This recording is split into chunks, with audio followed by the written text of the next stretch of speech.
السلام عليكم، شلونكم؟ شو اخباركم؟ يا رب تكونون بخير. بنات وشباب، لا تنسون اللايك للمقطع والاشتراك بالقناه. وياكم نبيل مسوي، راح تشوفون كل شيء جديد وغريب على قناتنا ان شاء الله. بالفيديو نجاة اكثر من 100 مسافر من الموت المحقق بعد ان اصاب عطل طائره الخطوط الجويه الايرانيه. بحسب ما قالوا الركاب الرحله، فان الرحله التي انطلقت عند الساعه 5:30 فجرا من مطار مشهد الى النجف، بقت 3 ساعات في الجو يا ويليابا بعد أن أفرغ الوقود منها، وهبطت لينفجر بعض إطارتها، أي تياراتها نقول إطارتها.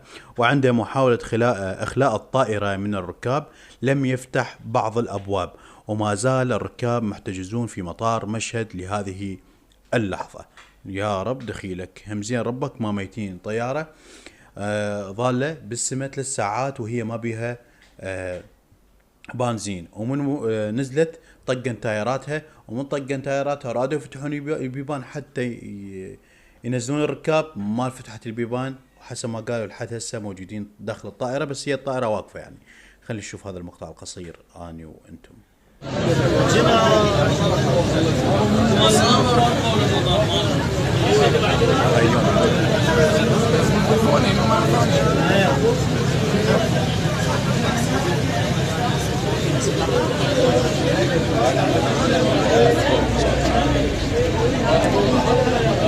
هذا الطيار وين؟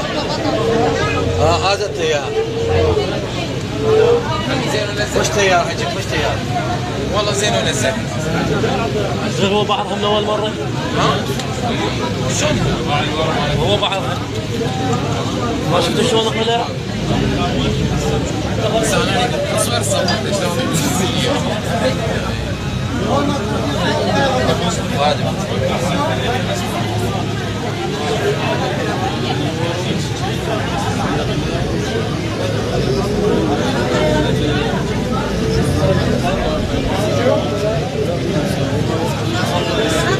خلي ننتقل للخبر اللي بعده، وهذا صار ببارحة يا جماعة. كارثة، فعلا كارثة.